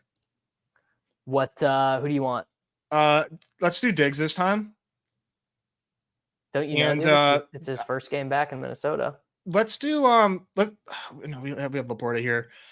Can I get you to do Rashid Shaheed and just be a total point chaser on there's that? literally not a more square play than Rashid Shaheed in BRs, but of course not. It could happen again. It definitely could happen again. It's left and right IQ, man. The thing that really does have me excited for Rashid Shaheed is like, this is like, I thought the Cowboys were going to push the pace on them, and I don't know what the fuck happened in that game where the Cowboys just got thrumped at home. Can the Eagles push the pace with the Saints? And if they do, can we get Rashid Shaheed more than 4 targets? Because he's running real life routes. Like he's not 100%. He's not a gimmicky player. It's not as slappy as it would have been when he was running 53% of the routes. Like he's a real. Like, this isn't wide playoff receiver now. JMO, right? Where playoff JMO, like, he scored, but like he wasn't being used like a real wide receiver. He just kind of ran hot. So it was really hard to see like JMO and Rashid Shaheed are playing like real NFL wide receivers. They're not doing the Rondale Moore stuff. They are running real routes. 100%. Yeah, it's a big change from his usage in the past, in my opinion. Yeah. I think And you're right. And I liked your tweet this morning. You know, it's very brave of you to like put on your no ball hat and put out that take. But I agree with you on the way that like teams are sort of. It's like, because I watch what Kansas City does, and I'm like, dude, if Noah Gray was like 10% better, this would all work a lot easier. If Noah Gray was a little better, Yeah. If Noah Gray was Austin Hooper in his peak, then Kansas City would be a lot more difficult to defend. But all these second tight ends, your Foster Moreaus, your all these guys, they just can't get open against defensive backs at all. No. But like, if you could run, like, I mean, that's the secret about Kelsey, is that he is so good at route running that he can, like, a corner can't stay with him because he's just so good at running routes. Do you think that's still the case? I do, actually, honestly. Okay. And it's hard to tell, like, being aware of your own biases. Like, honestly, it's hard for me to even tell if I'm being honest with myself, but I'm actually really not worried about Kelsey at all. Okay. Like, I think he is just, it's not like he was super athletic last year or the year before. Like, he was athletic and he was fast, but this is the thing, is they just haven't been in these spots where they, like, is Taylor Swift to blame? No, dude, the 41-yard play that got called back last week, that was a great example of, like, Mahomes is only ever completing that pass to Travis. It's never happening to CeeDee Lamb at 4. What I mean, thank you, non-Badgers. Yeah. Beautiful. But yeah, my Kelsey worry, like, I'm more worried about Mark Andrews now than Kelsey. Wow. I wonder what's to blame with Andrews. Like, you think it's just the injury? He had the tightrope thing, mm-hmm. and if he can't get open against linebackers, Likely can. I mean, I think pretty clearly we saw Likely can get open versus linebackers. And like the tight end breakouts taking longer. I mean, Likely could just be ascending. And Zay Flowers is clearly, like, I think Zay Flowers has already ascended. So now Andrews, instead of being the guy who leads the team in targets, then he becomes the secondary touchdown dependent guy. And that's just not nearly as good. Wow. This has got to be super unique, right? Yes. I mean, these are 2 first-round picks. Yeah. This is just like, bro, you got to at least pretend to know ball in my chat. You got to at least pretend to know ball. That's bait. That's bait. I'm not gonna acknowledge that. Laporta, I'm also concerned about Laporta. I wasn't in on Laporta really to begin with. Yeah, I mean, and I'm gonna end up getting lucky because I wasn't really in on JMO either. But it's that JMO, exactly what you were just saying, JMO being a real wide receiver who can run real routes totally changes his floor. Changes the game. Yeah, it changes the game big time. Mm-hmm. And it was really impossible to know other than, like, I mean, yeah, you can say Dan Campbell couldn't stop talking about him in press conferences. And, like, maybe that was, like, you could have easily said, well, that's just him because he is the wide receiver too, just trying to get confidence up. That doesn't mean you can't know what we know now based on those comments, like you're being too hard on yourself. I think if you're beating yourself up over that, because he had one of the nut low runouts for a career to start. Like, it wasn't like the Nico Collins thing where Nico Collins was actually on the field. I mean, he was suspended, he was hurt. There's a lot of reasons to not believe in JMO, especially when the market was like believing hard. You 100%. had to be in. You had to be in hard. Wow. Dude. They just want us to keep taking Trey McBride. You have to. I'm going to end up with like 47% Trey McBride, and Jonnu Smith is going to be the highest scoring tight end in this slate. The Jonnu Skyler mind melt. This is definitely, if I'm looking to criticize my own game, this is definitely being overconfident in projections. Yeah. 14.9 for him, 10 for Andrews, 9 for Goddard, 8 for Likely. Dalton Schultz, Noah Fant. these guys. I mean, one thing you can tell yourself though is like, what are the chances, unless you are like really oversighting somebody that goes around him, what are the chances he's a really bad pick? Like he gives you like he actually only gives you like it's really low. It's really low that he's a bad pick, I think. Which I think really helps because, we're drafting 36 players. You're probably so not passing up. This is the thing, is that if tight ends just suck, then it's an extra bad pick, because like sometimes I'm taking him over Brandon Aiyuk, who is going to be a huge riser. You would think. You would certainly think. I mean, let's just do Kyler. There's like a pretty good argument. I bet I'd like to have access to Nerdy's Sims right now, being like combinatorically, because Kyler McBride. You think if we had a BR DM, BRDB, where we could look up all the combos every week, don't you think Kyler McBride might be the number one this week, the number one most common two players together? Yeah, who else is there at quarterback? Like I'm trying to think of the quarterback. Hurts and Devontae. Yeah. Nico and Stroud. Like even Lamar isn't going to probably be stacked as much as you would. No, because there's three players to split them with. You go 10% of them are likely, 50% of them are Flowers, 40% of them are Andrews. And if that is the case, and I think you can confidently probably say yes, they are going to be the most common pairing. At least you have the uniqueness of like CD and Nico. Yeah, but I think that is something that people should be trying to do. It's like, okay, if I do have one of these super common, well, Dak won't be, because he's not drafted 100%, so he won't be in the most common combos. But if you are gonna do one of those really common combos, you should take like Cam Akers or DJ Moore or George Pickens, or just like a 5% drafted guy. Yeah, I would agree. I think, telling yourself like one scroll a team is probably all you need. You definitely don't have to overdo it unless you just are super confident in your scrolls. Then eat your heart out, because you can definitely get some strong leverage. Well, that comes back to the risk tolerance thing. Yes.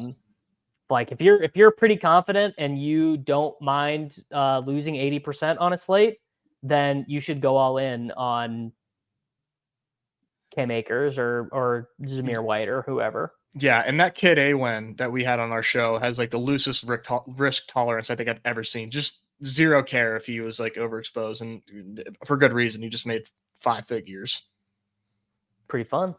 I mean, that'll do it, right? I wouldn't listen to anything anybody said ever if I'd won 5 figures doing a heavily exploitative strategy. You can play like that for the rest of the year, probably. I think we just got the winner. We might not even need our 6th round pick. No, you can. They can have it. This is sick, dude. This is a crazy team. This is really nice. I mean, when you look at the projected points on this team, like from like Cardi, it's gonna be crazy. Yeah. Yeah, most unstacked quarterback, definitely AR. Not close. I mean, if you're stacking it with Pittman, that's wrong. All right, name your scroll running back. I mean, I do like Montgomery, but I think Jahmyr White is interesting. What about a wide receiver? Let's just like ponder the thought of going, like, you can get Brandon Aiyuk right now, man. Can I? Sure. Yeah, let's do that. Like, that's pretty unique. That'll be super unique, especially by Sunday. That's crazy. That is crazy. I think people are at the point of where they're overthinking this Aiyuk stuff at this point, where like, they can just concentrate on Aiyuk and it's not going to be good. Aiyuk's going to get like 15 targets, 12 targets. God, I mean, so. depending on the game script. Yeah. We're at risk of this team being too good. We are at risk. We are at risk. All right, I'm gonna go get my puppy out. Nez, tell the people where they can find the beautiful content over on the Badge Bros and what you guys have going on this week. Yeah, so we've got Off and On the Clock with our good friend Pete Overzet tomorrow. That's always a fun show. We talk about the slate and build some pick'ems there. I'm Nez Takes on Twitter. If you can deal with some Justin Fields tomfoolery, give me a follow over there. I think it's worth it. And then we're Badge Bros on YouTube and at the Badge Bros on Twitter as well. If you guys are trying to get into more BRs, I think they're really helpful for building up your bankroll for these NFL slates. I think we do a pretty good job at breaking down these slates and giving you guys some good BR advice. It's pretty evergreen what we talk about. We're a good hang. I think it's worth the follow. But Davis, appreciate you for inviting us on, man. Yeah, look, I'm happy to do it. I'm trying to learn, trying to be good, trying to get the goat horns, and would love to build a shipper. Guys, make sure that you check out the Badge Brothers. Check out the channel. Make sure you're following them on Twitter at rotorun and at Nez Takes. Also, remember, comment on the videos. The giveaway is still live. The #1 combo drafter of, I can't remember if I think I'm the #1 Wix worthy combo drafter. Are you? I believe I looked it up with Liam. I'm definitely in the top 5 of Wix worthy. I'm also top 5 in Wix worthy Bowers. So all the slappy picks. Hang so the banner. Hang the banner right now. Yeah, if you'd like to get 5% of the #1 slappy portfolio in Best Ball Mania, hop in there. All the premium stuff is up on the Patreon, and I will see you guys back tomorrow. Take it easy, everybody.